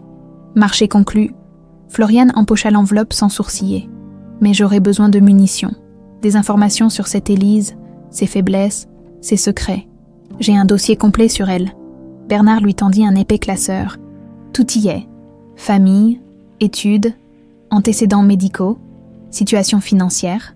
Floriane parcourut rapidement les documents, ses yeux d'acier enregistrant chaque détail exploitable. Intéressant, elle a menti sur plusieurs points dans son CV, et sa sœur coûte une fortune en soins médicaux. Elle releva la tête. Je peux travailler avec ça. Comment comptez-vous procéder? Patiemment, méthodiquement. Floriane referma le dossier. D'abord, je vais me rapprocher de Hugo sous prétexte professionnel, puis j'instillerai le doute, goutte à goutte. Cette petite sainte n'aura qu'à bien se tenir. Le plan se mit en branle dès le lendemain. Floriane croisa par hasard Hugo à la sortie du restaurant où il déjeunait avec des amis. Vêtue d'un tailleur Chanel qui moulait ses formes parfaites, elle incarnait tout ce que la haute société française pouvait produire de plus raffiné. Hugo, quelle surprise! Elle l'embrassa sur les 2 joues, s'attardant un peu plus que nécessaire. Ça fait si longtemps. Hugo la reconnut vaguement. Ils avaient ni fréquenté les mêmes cercles dorés pendant des années, mais peina à replacer son nom. Floriane Bellamy, lui rappela-t-elle avec un sourire éblouissant. Nous nous sommes rencontrés chez les Montclair. L'été dernier. Ah oui, l'avocate. Hugo claqua des doigts. Tu travailles toujours dans les fusions-acquisitions. Entre autres. Elle glissa négligemment une carte de visite dans la poche de sa veste. D'ailleurs, j'aimerais beaucoup discuter avec toi d'un projet qui pourrait t'intéresser dans l'éducation. Le mot magique fit mouche. Hugo redressa la tête, soudain attentif. L'éducation. Un nouveau concept d'école privée haut de gamme, pédagogie innovante, encadrement d'exception, exactement le genre d'investissement porteur pour quelqu'un de ta génération. Elle consulta sa montre Cartier. Mais j'ai un rendez-vous, appelle-moi. Elle s'éloigna en balançant des hanches, laissant dans son sillage un parfum capiteux, et Hugo légèrement troublé. Ce soir-là, quand il raconta cette rencontre à Élise, celle-ci fronça les sourcils. « Tu la connais bien, cette femme ?»« Pas vraiment. On se croisait dans les soirées. »« Avant ? Pourquoi ? » ?»« Pour rien. » Élise haussa les épaules. Mais une petite voix intérieure lui murmurait que cette apparition n'avait rien de fortuit. « Tu vas la rappeler ? » ?»« Je ne sais pas. Peut-être. Si ça peut t'aider ton projet d'école. » »« Mon projet n'a pas besoin d'aide extérieure. » Sa voix se durcit imperceptiblement. « Nous deux. On se suffit, non ?» Hugo l'embrassa tendrement. « Bien sûr qu'on se suffit. Tu es parano, ma chérie. » Mais le poison était injecté. Floriane avait semé la première graine du doute en se présentant comme une alliée potentielle du projet qui tenait le plus à cœur à Élise, une manipulation subtile qui ne faisait que commencer. Les jours suivants, elle multiplia les coïncidences. Un café partagé avenue Montaigne, une rencontre impromptue chez Fauchon. Chaque fois, elle distillait ses doses homéopathiques de venin, toujours avec le sourire, toujours avec cette élégance glacée qui impressionnait malgré lui Hugo. « Tu as de la chance d'avoir trouvé l'amour », lui dit-elle un après-midi, attablée face à lui dans un salon de TUP. « C'est si rare de nos jours. C'est vrai. Élise est extraordinaire. J'en suis sûre. » Floriane sirota délicatement son thé au jasmin. « Vous vous êtes rencontrés comment, déjà ?» Hugo hésita. Impossible d'avouer la vérité sur leur mariage arrangé. Au bureau, elle travaillait dans l'entreprise. Ah, une collègue, comme c'est romantique. Le sourire de Floriane ne vacilla pas, mais ses yeux se firent plus perçants. Elle était dans quel service ? L'administration, comptabilité, secrétariat, un peu de tout. Hugo se sentait pris au piège. Obligé de mentir pour protéger Élise, c'est compliqué à expliquer. Bien sûr. Floriane hocha la tête avec compréhension. L'important, c'est que vous soyez heureux ensemble, même si les différences sociales peuvent parfois créer des tensions. Quelle tension ? Oh, rien de grave. Juste que, enfin, tu vois, une femme issue d'un milieu modeste épousant un héritier fortuné, il y a toujours des gens pour jaser, pour supposer des motivations, intéressées. Elle posa une main compatissante sur la sienne. Mais je suis sûre que dans votre cas, c'est de l'amour pur. Hugo retira sa main, troublé par ces insinuations perfides. Évidemment que c'est de l'amour pur. Naturellement, je ne suggérais rien d'autre. Floriane battit en retraite avec un art consommé. Pardonne-moi, je n'aurais pas dû dire ça. C'est juste que... Enfin, j'ai vu tellement d'hommes se faire avoir par des femmes habiles. Mais ton Élise n'est sûrement pas comme ça. Et le poison continua de se diffuser. Lentement, sûrement, empoisonnant peu à peu l'amour naissant de Hugo et Élise. Le venin de Florian agissait avec la patience d'un poison lent. Semaine après semaine, ses rencontres fortuites avec Hugo se multipliaient. Chacune apportant sa dose de doutes savamment distillés, elle excellait dans l'art de la suggestion. Plantant ses graines de méfiance avec une habileté diabolique. « Tu sais, Hugo » lui dit-elle un matin de janvier, en feuilletant négligemment un magazine People. « Je trouve ta femme très stratégique. » Ils prenaient un café dans un bistrot chic des Brotteaux. Hugo fronça les sourcils. « Qu'est-ce que tu veux dire ?»« Oh, rien de méchant. » Florian leva les mains en signe d'innocence. « C'est juste qu'épouser le fils Lemoine au moment précis où sa sœur a besoin de soins coûteux, le timing est parfait. Tu ne trouves pas ?» Hugo se raidit. « Tu insinues quoi exactement ?»« Rien du tout. Je dis juste que ta femme est intelligente. Elle a su saisir sa chance. » Florian sirota son expresso avec une nonchalance étudiée. D'ailleurs, j'ai entendu dire qu'elle avait fait des recherches approfondies sur votre famille avant votre mariage. Des recherches ? Le cœur de Hugo se serra. Qu'est-ce que tu racontes ? Mon assistante m'a montré les traces d'informatique. Quelqu'un a consulté tous les articles de presse sur les Lemoine depuis 1 an. Biographie, fortune, propriété. Un vrai travail de détective. Elle sortit son téléphone et fit défiler quelques captures d'écran. Tiens, regarde. Toutes ces recherches ont été effectuées depuis l'ordinateur de la bibliothèque municipale de Villeurbanne, le quartier de ta femme. Hugo examina les documents, l'estomac noué. Les dates correspondaient exactement à la période précédant leur rencontre arrangée par Bernard. Il doit y avoir une explication, marmonna-t-il, mais sa voix manquait de conviction. Bien sûr, je suis certaine qu'Élise avait de bonnes raisons. Florian rangea son téléphone avec un sourire compatissant. Tu devrais lui en parler. La communication, c'est la base d'un couple solide. Cette conversation empoisonna les jours suivants. Hugo observait Élise différemment, scrutant ses gestes, analysant ses paroles. Quand elle mentionnait leur rencontre, parlait-elle vraiment de hasard ? Quand elle évoquait ses sentiments, était-ce sincère ou calculé ? Le coup de grâce arriva sous la forme d'un dossier que Florian glissa discrètement dans la boîte aux lettres de la villa, un dossier contenant des photos d'Élise sortant d'un cabinet d'avocats spécialisé en droit matrimonial, des copies de conversations téléphoniques où elle parlait de sécuriser l'avenir de Lola, et surtout, un enregistrement audio particulièrement accablant. Hugo reconnut la voix de sa femme, mais les mots qu'elle prononçait le glacèrent. Une fois le divorce prononcé, je toucherai au minimum la moitié de ses biens. Avec ça, Lola sera tirée d'affaire pour le reste de sa vie. Je n'aurai plus jamais à jouer la comédie de la petite épouse aimante. L'enregistrement était un faux, bien sûr. Un montage savamment orchestré par Florian à partir de bribes de conversations téléphoniques d'Élise avec sa sœur, retravaillé par un expert en manipulation audio, mais Hugo, aveuglé par la jalousie et la colère, ne songea pas un instant à en vérifier l'authenticité. Ce soir-là, quand Élise rentra de sa journée au centre social, rayonnante comme toujours après ses heures passées avec les enfants, elle trouva Hugo dans le salon, ivre et furieux. « Bonsoir, chérie !» Elle s'approcha pour l'embrasser, mais il la repoussa brutalement. « Ne me touche pas. » Élise recula, surprise par cette violence soudaine. « Hugo, qu'est-ce qui se passe ?» « Ce qui se passe. » Il se leva en titubant, brandissant le dossier de Florian. « Ce qui se passe, c'est que je viens de découvrir qui tu es vraiment. De quoi tu parles ?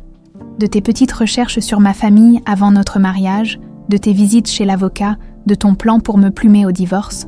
Hugo jeta les documents à ses pieds. « Bravo, Élise, tu as joué la comédie à la perfection. » La petite femme de ménage innocente qui tombe amoureuse par hasard, magnifique performance. Élise ramassa les papiers d'une main tremblante, parcourant rapidement leur contenu, son visage blêmi à mesure qu'elle découvrait l'ampleur de la manipulation. « Hugo, ce ne sont que des mensonges. Je n'ai jamais... » « Arrête !» Il lui arracha les documents des mains. « J'ai vu les preuves. J'ai entendu l'enregistrement. Tu parlais de jouer la comédie de la petite épouse aimante. Quel enregistrement ? Je n'ai jamais dit ça. » Les larmes coulaient maintenant sur les joues d'Élise. « Hugo, quelqu'un te manipule. Quelqu'un veut nous séparer. Qui ? Qui voudrait nous séparer ? » Il éclata d'un rire amer. « Tu sais quoi ? Mon père avait raison depuis le début. Tu n'es qu'une arriviste, une calculatrice. Comment peux-tu dire ça ?» Élise se rapprocha, les mains tendues vers lui, après tout ce qu'on a vécu ensemble, après ce qu'on s'est dit, Hugo cracha ses mots comme du poison. Tu veux dire tes mensonges, tes déclarations d'amour bidons, ta reconnaissance pour l'argent que j'ai payé pour ta sœur. Le coup porta. Élise chancela comme si elle avait reçu une gifle. L'argent. Tu crois que c'est pour l'argent que je... Sa voix se brisa. Hugo, regarde-moi. Regarde-moi vraiment. Est-ce que tu vois une menteuse? Est-ce que tu vois une manipulatrice? Mais Hugo était trop ivre, trop blessé, trop aveuglé par la jalousie pour voir quoi que ce soit d'autre que sa propre douleur. Je vois une femme qui a menti depuis le premier jour, qui s'est servie de sa sœur malade pour m'attendrir, qui a calculé chaque geste, chaque sourire, chaque baiser. Stop. Élise explosa à son tour, ses propres blessures prenant le dessus. Tu veux vraiment savoir la vérité? La vraie vérité? Vas-y, crache tout. Au début? Oui, au début, je n'étais là que pour Lola. Élise criait maintenant, libérant des mois de frustration contenue. Au début, tu n'étais qu'un gosse de riche pourri gâté que je méprisais, un homme qui ne connaissait rien à la vraie vie. Chaque mot frappait Hugo comme un coup de poing. Mais ça, c'était avant. Et, continua Élise, avant de découvrir l'homme que tu es vraiment, avant de tomber amoureuse de celui qui aide ses employés, qui sauve ma sœur sans rien demander en échange, qui me regarde comme si j'étais la plus belle femme du monde. Arrête ton numéro. Ce n'est pas un numéro. Elle s'approcha encore, désespérée. Je t'aime, Hugo. Pour de vrai, malgré ta colère, malgré tes doutes, malgré cette putain de situation, je t'aime. Menteuse. Hugo la gifla. Le claquement résonna dans le salon comme un coup de tonnerre. Élise porta la main à sa joue rougie, les yeux écarquillés par la douleur et l'incrédulité. Un silence de mort tomba sur la pièce. Hugo réalisa immédiatement l'horreur de son geste. Mais son orgueil blessé l'empêchait de s'excuser. « Va-t'en », murmura Élise d'une voix blanche. « Va-t'en avant que je fasse quelque chose qu'on regrettera tous les deux. C'est ça, fuis, comme toutes les opportunistes quand ça se gâte. » Élise le regarda longuement, et dans ses yeux, Hugo lut quelque chose qui le glaça. De la pitié. « Tu sais quoi, Hugo ?» Sa voix était redevenue calme, d'un calme effrayant. « Tu as peut-être raison. Peut-être que tout ça n'était qu'un malentendu. Peut-être qu'on s'est trompé depuis le début. » Elle monta dans sa chambre et redescendit quelques minutes plus tard avec ses 2 valises. Les mêmes qu'elle avait apportées le jour de leur mariage. « Je m'en vais, le divorce. Tu n'auras qu'à faire ce que tu veux. Je ne prendrai rien. Rien du tout. » Elle posa son alliance sur la table basse. « Dis à ton père qu'il a gagné. Dis-lui que sa petite expérience a fonctionné. Tu es redevenu l'homme qu'il voulait que tu sois. » Élise, pour la première fois, la voix de Hugo vacilla. « Au revoir, Hugo. » Elle se dirigea vers la porte d'entrée, puis se retourna une dernière fois. « J'espère que tu seras heureux avec elle. Avec cette Floriane qui te monte le bourrichon depuis des semaines, j'espère qu'elle te donnera tout ce que je n'ai pas su te donner. » La porte claqua, laissant Hugo seul dans le silence oppressant de la villa. Il se laissa tomber dans son fauteuil, soudain dessoulé, et contempla l'alliance abandonnée qui brillait sous la lumière du lustre. Dehors, la neige commençait à tomber, ensevelissant le jardin sous un linceul blanc, à l'intérieur. Quelque chose venait de mourir, quelque chose de précieux et de fragile, qu'Hugo avait détruit de ses propres mains. Et pour la première fois depuis des années, il pleura. Les 2 semaines qui suivirent le départ d'Élise furent les plus sombres de la vie de Hugo. Il sombra dans un alcoolisme méthodique. Refusant de sortir de la villa, repoussant les appels de ses amis, ignorant même les convocations répétées de son père, Marguerite le trouvait chaque matin effondré dans le salon, entouré de bouteilles vides et de photos d'Élise qu'il ne se résolvait pas à jeter. « Monsieur Hugo », tentait parfois la gouvernante avec une patience inhabituelle, « il faut que vous mangiez quelque chose. Foutez-moi la paix », grognait-il invariablement. Mais au fond de sa torpeur éthylique, une petite voix persistante lui murmurait que quelque chose clochait dans toute cette histoire. Les preuves de Floriane semblaient trop parfaites, trop opportunes. Et surtout, elle ne collait pas avec l'Élise qu'il avait appris à connaître.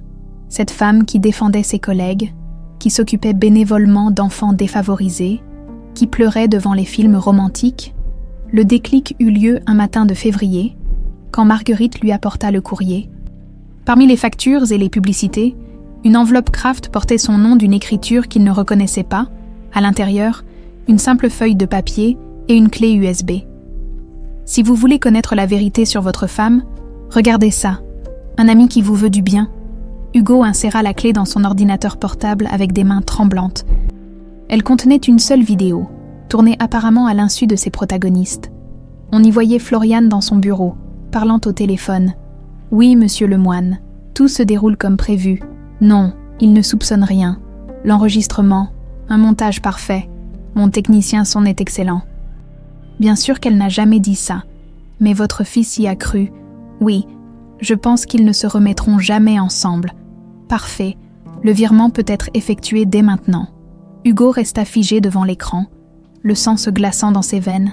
Il rembobina, réécouta, chaque mot s'imprimant comme un fer rouge dans sa conscience.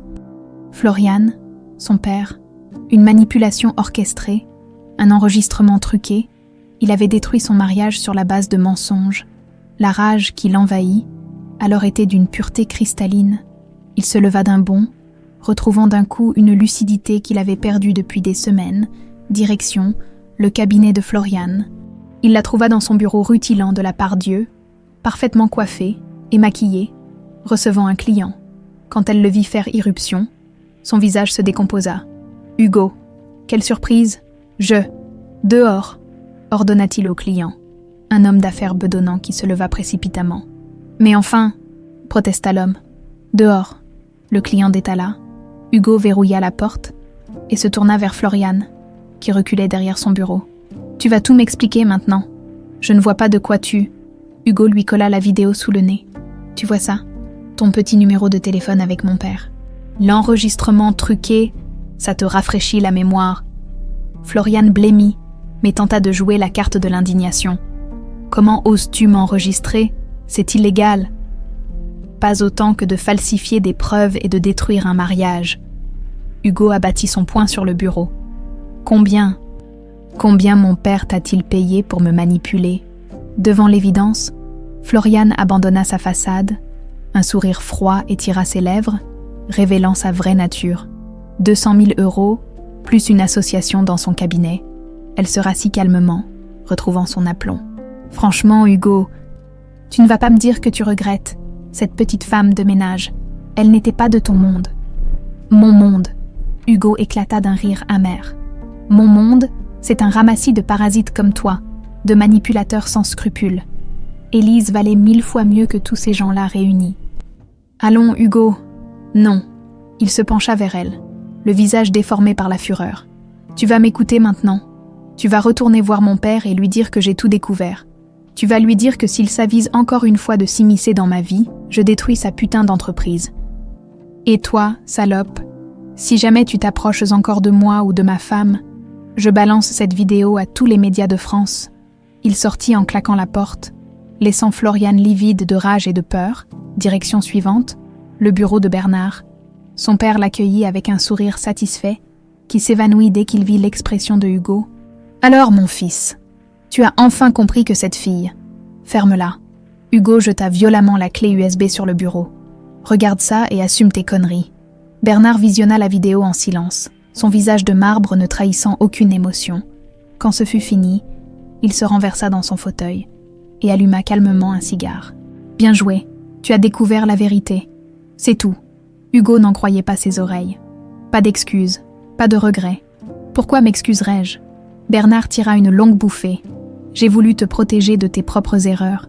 Cette femme était un piège, Hugo, peut-être pas consciemment, mais un piège quand même. Un piège. » Hugo se pencha vers son père, les poings serrés. « Tu sais ce qu'elle a fait, Élise. Elle a renoncé à tout. Elle est partie sans rien demander. Pas un centime, pas une réclamation. Elle a juste disparu. Pour mieux revenir plus tard. » « Non !» Hugo explosa. « Pour sauver ce qui lui restait de dignité, parce qu'elle en a, elle, de la dignité, contrairement à toi, contrairement à moi. » Bernard écrasa son cigare d'un geste sec. « Tu oublies qui tu es, Hugo. Tu es un lemoine. Cela implique certaines responsabilités. Je m'en fous d'être un lemoine. » Hugo se dirigea vers la porte. « À partir d'aujourd'hui, je ne veux plus rien avoir à faire avec toi. Plus rien. Tu peux garder ton fric, ton entreprise, ton nom. Moi, je vais retrouver ma femme et essayer de réparer ce que j'ai cassé. Hugo. » Il s'arrêta sur le seuil, sans se retourner. « Si tu pars maintenant, ne reviens jamais. »« Parfait. » Hugo claqua la porte, abandonnant derrière lui l'empire familial et toute sa vie d'avant. Retrouver Élise s'avéra plus difficile que prévu. Elle avait quitté son emploi chez Lemoine & Associés, vidé son compte en banque, et semblait avoir purement et simplement disparu. Hugo passa des jours à interroger ses anciens collègues, ses voisins, les responsables du centre social. Personne ne savait où elle était. Ce fut finalement Fatima, la directrice du centre, qui lui donna la clé. Elle a laissé une adresse, au cas où, pour les enfants, qu'elle a dit. Elle ne voulait pas qu'ils s'inquiètent. Fatima lui tendit un bout de papier froissé. « Mais je vous préviens, elle va pas bien. Pas bien du tout. » L'adresse menait à un petit appartement de Grenoble, dans un quartier populaire mais propre. Hugo monta les 3 étages avec le cœur battant, répétant mentalement les mots qu'il voulait dire. Quand Élise ouvrit la porte, il faillit ne pas la reconnaître. Amaigrie, les traits tirés, les cheveux ternes, elle avait perdu cet éclat qui la rendait si vivante, mais le pire, c'était ses yeux. Depuis de tristesse infinie, « Hugo !» Sa voix n'était qu'un souffle. « Qu'est-ce que tu fais là ?»« Je sais tout, Floriane, mon père, la manipulation, je sais tout. » Elle le regarda longuement, puis s'effaça pour le laisser entrer. L'appartement était minuscule mais impeccable, meublé de briques et de brocs, sur la table de la cuisine, des copies d'examens corrigées. Elle avait trouvé du travail comme remplaçante dans une école primaire. « Comment va Lola ?» demanda Hugo. « Bien, très bien. Elle est en rémission complète. » Élise évita son regard. « Merci pour l'argent. Je te rembourserai. Ça prendra du temps, mais je te rembourserai. Je ne veux pas que tu me rembourses. » Hugo fit un pas vers elle. « Je veux que tu me pardonnes. Je veux qu'on recommence. » « On ne peut pas recommencer, Hugo. » Sa voix était d'une douceur désespérée. Trop de choses ont été dites. Trop de choses ont été cassées. « Je t'aime. » Les mots jaillirent comme un cri. « Je t'aime et j'ai été le dernier des cons. J'ai cru ces mensonges parce que j'avais peur. Peur que ce soit trop beau pour être vrai. Peur que tu ne puisses pas aimer quelqu'un comme moi. » Les larmes coulaient maintenant sur les joues d'Élise. « Quelqu'un comme toi? Tu crois que je suis qui? Moi, une sainte, une héroïne. Je ne suis qu'une femme, Hugo. Une femme qui a eu peur, elle aussi. Peur de tomber amoureuse. Peur de croire au bonheur. Alors on était 2 idiots. » Il s'approcha encore. 2 idiots qui se sont trouvés et qui ont tout gâché par lâcheté. « Hugo, laisse-moi une chance, une seule, de te prouver que je peux changer, que je peux devenir l'homme que tu mérites. » Élise ferma les yeux, luttant visiblement contre elle-même. « Je ne peux pas. Pas maintenant, j'ai trop mal. » Hugo hocha la tête, ravelant sa déception. « Je comprends, mais je ne renonce pas. Je vais te prouver que je peux être quelqu'un de bien, même si ça prend des années. » Il se dirigea vers la porte. Puis se retourna. « Au fait, je travaille comme bénévole au centre social. Maintenant, Fatima m'a dit qu'elle cherchait quelqu'un pour aider aux devoirs. Alors, si tu reviens un jour, on se croisera peut-être. » Il laissa Élise seule avec ses larmes et ses regrets, mais pour la première fois depuis des semaines. Il avait de l'espoir. Le chemin serait long, mais il était prêt à le parcourir, pour elle, pour eux, pour l'amour qu'il avait failli perdre à jamais. Mars arriva avec ses promesses de renouveau, mais pour Hugo, chaque jour ressemblait au précédent. Levé à 6 heures, petit déjeuner frugal dans son studio miteux de Grenoble, puis direction le centre social où il avait trouvé refuge et sens à sa nouvelle existence. Cela faisait maintenant 6 semaines qu'il travaillait comme bénévole auprès de Fatima. Au début, les enfants l'avaient regardé avec méfiance. Cet homme en costume froissé qui ne savait pas tenir un crayon de couleur sans le casser. Mais peu à peu, sa patience maladroite et sa sincérité évidente avaient fini par les conquérir. Monsieur Hugo, Malik, maintenant âgé de 8 ans, se précipita vers lui en brandissant un cahier. « Regardez, j'ai écrit une lettre à ma maman. » Hugo examina les lignes tremblantes mais appliquées. L'enfant avait fait d'énormes progrès depuis que Élise était partie, depuis qu'elle avait abandonné ses cours pour éviter de croiser Hugo. « C'est magnifique, champion. Ta maman va être très fière. » « Vous croyez qu'un jour maîtresse Élise reviendra ?» La question innocente de Malik lui transperça le cœur. « Elle me manque, vous savez. À moi aussi, bonhomme. À moi aussi. » Hugo s'installa à la petite table où il donnait désormais des cours de soutien. 6 mois plus tôt, il ne savait même pas ce qu'était une règle de 3. Aujourd'hui, Il aidait des enfants de 10 ans à résoudre leurs problèmes de mathématiques avec une patience qu'ils ne se connaissaient pas. « Dis-moi, Thomas, demanda-t-il au petit garçon aux lunettes de travers, si ta maman achète 3 kilos de pommes à 2 € le kilo, combien elle paie ?» Thomas fronça les sourcils, comptant sur ses doigts. 6 €. Exactement. Tu vois ? Tu y arrives très bien. Un sourire illumina le visage de l'enfant. Ces petites victoires, Hugo avait appris à les savourer.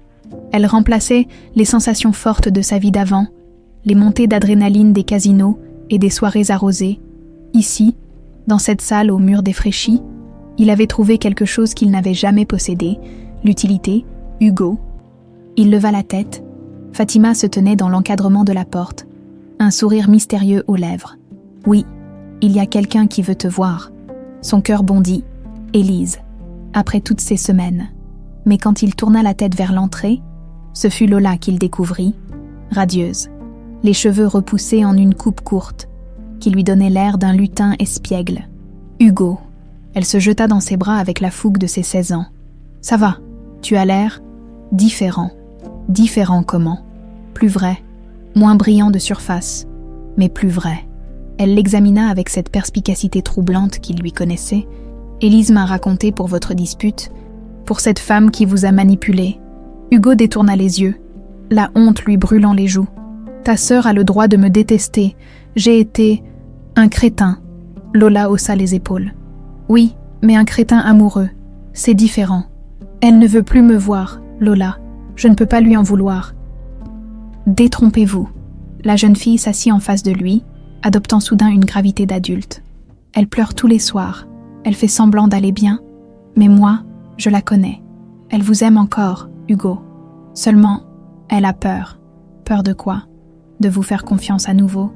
De souffrir encore. Lola prit ses mains dans les siennes. Vous savez ce qu'elle fait, maintenant ? Elle enseigne dans une école primaire de Grenoble. Les enfants l'adorent. Mais elle a perdu sa joie de vivre, cette flamme qu'elle avait quand elle parlait de vous. « Qu'est-ce que je peux faire ?» La voix de Hugo se brisa. « Je lui ai envoyé des lettres. Elle ne répond pas. Je lui ai acheté des fleurs. Elle les refuse. Je ne sais plus comment lui prouver que j'ai changé. » Lola sourit. Et dans ce sourire, Hugo reconnut quelque chose d'Élise. En continuant exactement ce que vous faites, en devenant l'homme qu'elle est tombée amoureuse, pas le fils à papa gâté des premiers jours, mais celui qui aide les autres, qui se bat pour ce qui est juste. Elle se leva. Et puis, j'ai peut-être une idée. Le samedi suivant, Hugo arriva au centre social pour découvrir une effervescence inhabituelle. Fatima courait dans tous les sens. Les enfants s'agitaient plus que d'ordinaire. Et une odeur de peinture fraîche flottait dans l'air. « Qu'est-ce qui se passe ?» demanda-t-il. « Surprise !» Malik lui sauta au cou. « On va avoir une vraie bibliothèque, avec de vrais livres et des coussins pour lire. » Hugo fronça les sourcils. « Une bibliothèque qui a organisé ça. Une dame très gentille, » expliqua Aminata, la petite fille honnête. Elle a dit qu'elle voulait offrir ça aux enfants du quartier en souvenir de quelqu'un qu'elle aimait beaucoup. Le cœur de Hugo s'emballa. Il se dirigea vers le fond du centre, là où on installait habituellement les expositions temporaires. La salle avait été entièrement transformée. Des étagères flambant neuves couraient le long des murs, déjà garnies de centaines de livres colorés. Des poufs et des tapis créaient des coins lecture accueillants. Et au centre, une plaque dorée portait une inscription. « Bibliothèque Hugo Lemoine, pour que chaque enfant puisse rêver. Ça vous plaît ?» Il se retourna. Élise se tenait dans l'embrasure, vêtue d'une robe bleue qu'il ne lui connaissait pas. Elle était encore amaigrie, mais quelque chose dans son regard avait changé. Une douceur nouvelle, teintée d'espoir timide. « Élise. » Il ne trouva pas d'autres mots. « Lola m'a dit ce que vous faisiez ici, tous les jours, depuis 2 mois. » Elle s'approcha lentement. « Les enfants ne parlent que de vous, monsieur Hugo. Par-ci, monsieur Hugo par-là. Vous leur avez redonné confiance en eux. J'essaie juste de devenir quelqu'un de bien. Vous y arrivez ?» Elle s'arrêta à quelques centimètres de lui. « Fatima m'a raconté pour votre père, pour l'entreprise. Vous avez tout quitté. Je n'avais plus le choix. Plus après ce que j'avais fait, plus après t'avoir perdu. » Un silence s'installa entre eux, chargé de tout ce qu'ils n'avaient pas pu se dire pendant ces mois de séparation. « Hugo, oui, je vous ai apporté quelque chose. » Elle sortit de son sac un petit paquet enveloppé dans du papier craft. Ouvrez. À l'intérieur, Hugo découvrit un livre d'enfant, Le Petit Prince. Mais ce n'était pas n'importe quelle édition. Celle-ci était annotée de la main d'Élise, avec des dessins dans les marges et des commentaires tendres. Regardez la première page, d'une écriture soignée. Elle avait écrit « Pour Hugo, qui m'a appris qu'on ne voit bien qu'avec le cœur, l'essentiel est invisible pour les yeux. Avec tout mon amour, Élise. Tu m'aimes encore ?» Sa voix n'était qu'un murmure. Je n'ai jamais arrêté. Les larmes coulèrent maintenant sur ses joues. Même quand j'avais mal, même quand je vous détestais, je vous aimais encore. Hugo la prit dans ses bras, respirant son parfum familier, retrouvant la chaleur de son corps contre le sien. « Pardon », murmurait-il dans ses cheveux. « Pardon pour tout, pour les doutes, pour la gifle, pour t'avoir fait souffrir. » Chut. Elle posa un doigt sur ses lèvres. « C'est fini. On a eu mal tous les deux. On a eu peur tous les deux. Mais on est là, maintenant. » Maîtresse Élise. Les enfants avaient découvert leur présence et se précipitaient vers eux, fous de joie de retrouver leur institutrice adorée. « Vous allez vous remarier ?» demanda Thomas avec la subtilité légendaire des enfants. Hugo et Élise éclatèrent de rire, ce rire libérateur qui chasse les fantômes du passé. « Peut-être, bonhomme, » répondit Hugo en ébouriffant les cheveux du gamin. « Peut-être, et vous allez avoir des bébés, » insista Malik. « Malik, » protesta Aminata. « On dit pas ça. Pourquoi ? C'est bien, les bébés. » Élise rougit mais sourit. « On verra, mes petits trésors. D'abord, il faut qu'on apprenne à se reconnaître. » Ce soir-là, ils dînèrent ensemble dans un petit restaurant de Grenoble, parlant de tout et de rien, retrouvant peu à peu leurs anciens automatismes. Le chemin serait encore long, ils le savaient tous les deux, mais ils l'emprunteraient ensemble. « Au fait, » dit Élise en levant son verre de vin, « j'ai une proposition à vous faire. Je t'écoute. L'école où je travaille cherche un intervenant bénévole pour les cours de soutien. Quelqu'un qui a de la patience avec les enfants en difficulté. » Ses yeux pétillèrent de malice. « Ça vous dit ?» Hugo sourit, ce sourire qu'elle avait tant aimé et qu'elle avait cru ne jamais revoir. « Madame Lemoine, ce sera un honneur. On n'est plus mariés, je vous rappelle. Pas encore. Mais on pourrait le redevenir pour de vrai cette fois. » Élise tendit sa main par-dessus la table. Hugo la prit, entrelaçant leurs doigts comme une promesse. Dehors, le printemps explosait enfin, et avec lui, tous les possibles. 1 an plus tard, par une matinée de septembre doré, Élise se tenait devant le miroir de sa petite chambre grenobloise, ajustant une dernière fois sa robe blanche toute simple, pas de dentelle luxueuse, pas de traîne interminable, juste un fourreau de lin qui épousait parfaitement ses formes retrouvées. « Tu es magnifique », murmura Lola en disposant quelques marguerites dans ses cheveux. « Hugo va avoir une attaque quand il va te voir. »« Arrête !» Élise rougit comme une adolescente. « On se remarie juste pour officialiser les choses, rien de plus. » Rien de plus. Lola leva les yeux au ciel. « Ma sœur, vous vivez ensemble depuis 6 mois. Vous travaillez dans la même école. Vous avez ouvert ensemble le centre d'aide aux devoirs le plus populaire de Grenoble, et vous vous regardez encore comme des ados amoureux. » C'était vrai. Ces derniers mois avaient été les plus beaux de la vie d'Élise. Hugo et elle avaient appris à se connaître vraiment, sans les pressions familiales, sans les enjeux financiers, sans les manipulations extérieures. Juste eux deux. Construisant patiemment quelque chose de solide sur les ruines de leur premier mariage, Hugo travaillait maintenant comme coordinateur pédagogique dans l'école primaire Jean Jaurès, un poste modeste mais qui le comblait. Ses anciens amis de la haute société l'avaient oublié. Bernard ne lui adressait plus la parole. Mais Hugo s'en fichait éperdument. Il avait trouvé sa voie auprès d'Élise et des enfants. « On y va ?» demanda Lola en consultant sa montre. « Tout le monde doit déjà être arrivé. » Le tout le monde en question était modeste mais chaleureux. Fatima et l'équipe du centre social, quelques collègues enseignants, Madame Moreau, la voisine qui avait assisté à leur premier mariage, et surtout, une vingtaine d'enfants en habits du dimanche qui trépignaient d'impatience. La cérémonie avait lieu dans le petit jardin public du quartier, au pied d'un platane centenaire qu'Élise et Hugo avaient choisi ensemble. Le maire de Grenoble, un homme jovial qui connaissait leur histoire, avait accepté de les unir dans ce cadre informel. Quand Élise apparut au bout de l'allée, Hugo sentit ses jambes se dérober. Elle était rayonnante, pas de la beauté artificielle qu'il avait côtoyée dans sa vie d'avant, mais de cette lumière intérieure qui irradiait quand quelqu'un est parfaitement en paix avec lui-même. « Waouh !» s'écria Malik, pas du tout impressionné par le protocole. « Maîtresse Élise, vous êtes encore plus belle qu'une princesse !» Les rires fusèrent dans l'assistance. Hugo tendit la main à Élise, qui la prit en souriant. « Salut, toi !» murmura-t-elle. « Salut, toi !» Le maire commença son discours. Mais Hugo n'entendait rien. Il était tout entier absorbé par la contemplation de cette femme qui avait bouleversé sa vie, qui l'avait poussé à devenir meilleur, qui l'aimait non pas malgré ses défauts, mais avec eux. Hugo le moine. « Acceptez-vous de prendre pour épouse Élise Dupuis ?»« Oui. » Sa voix était ferme, sans l'ombre d'une hésitation. « Pour la vie cette fois. Élise Dupuis, acceptez-vous de prendre pour époux Hugo le moine ?»« Oui. » Elle souriait, les yeux brillants de larmes heureuses.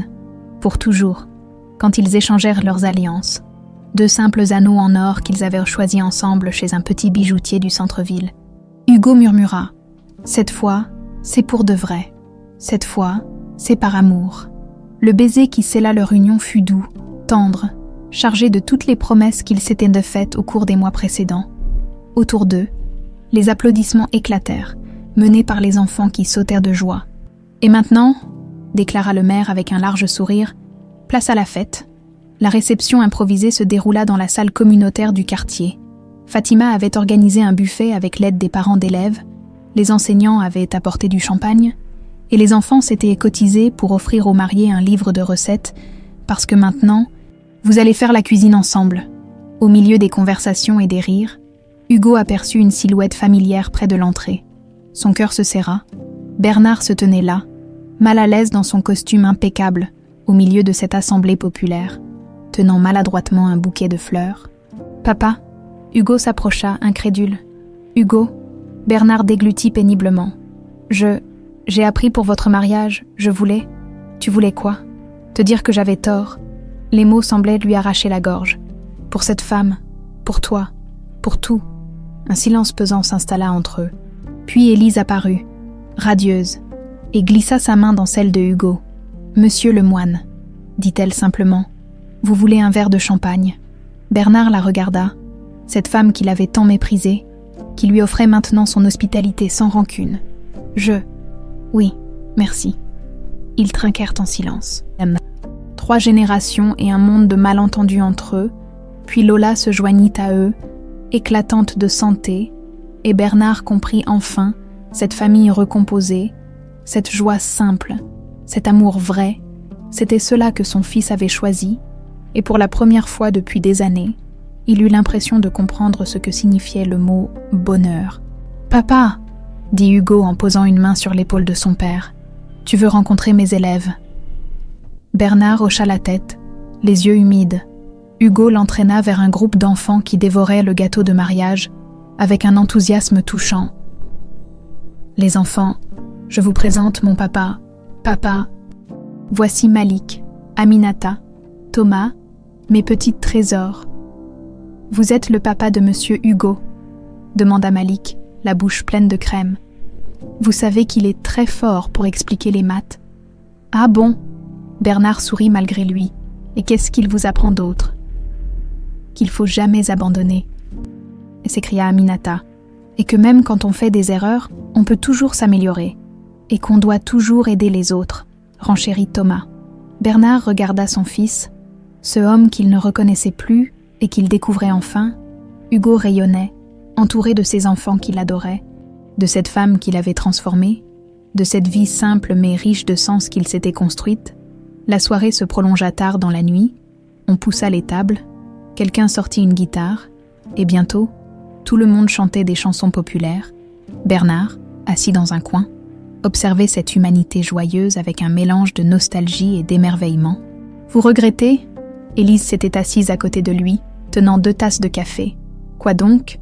De ne pas avoir connu cette joie plus tôt, avec votre fils. » Bernard sirota son café, réfléchissant à cette question si simple et si complexe. « Oui, je regrette beaucoup de choses. » Il la regarda avec une humilité nouvelle. « Surtout de vous avoir fait du mal, à vous et à lui. Le passé est le passé, monsieur le moine. Ce qui compte, c'est maintenant.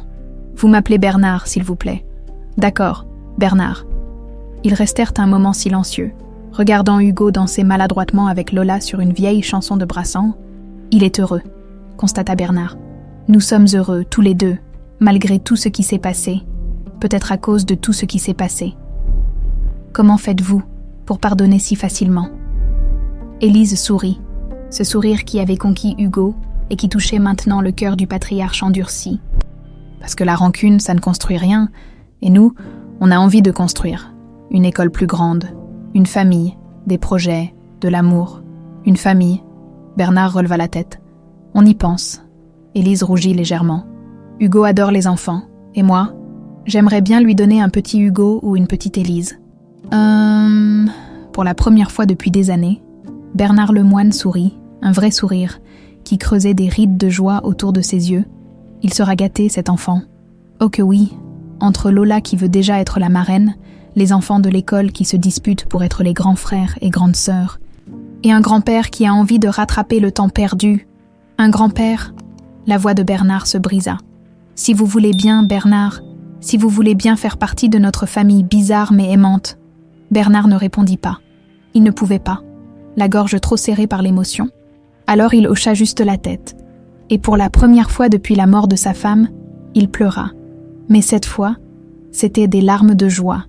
Minuit sonna à l'église voisine, quand les derniers invités partirent enfin. Hugo et Élise se retrouvèrent seuls dans la salle jonchée de confettis et de pétales de fleurs. Épuisés mais radieux. Alors, Madame Lemoine, Hugo l'attira contre lui. Aucun regret. Aucun, Monsieur Lemoine. Et vous, Justin, lequel? De ne pas t'avoir trouvé plus tôt. Ils s'embrassèrent et sous les guirlandes défraîchies et les ballons dégonflés, avec la passion intacte de leurs premiers émois et la tendresse profonde des amours durables. Dehors, l'automne commençait à roussir les feuilles, promettant un hiver doux et un printemps éternel pour ceux qui avaient eu le courage d'aimer. Et quelque part dans Grenoble, dans un petit appartement où résonnaient encore les échos de la fête, l'amour avait vaincu tous les obstacles, pour toujours.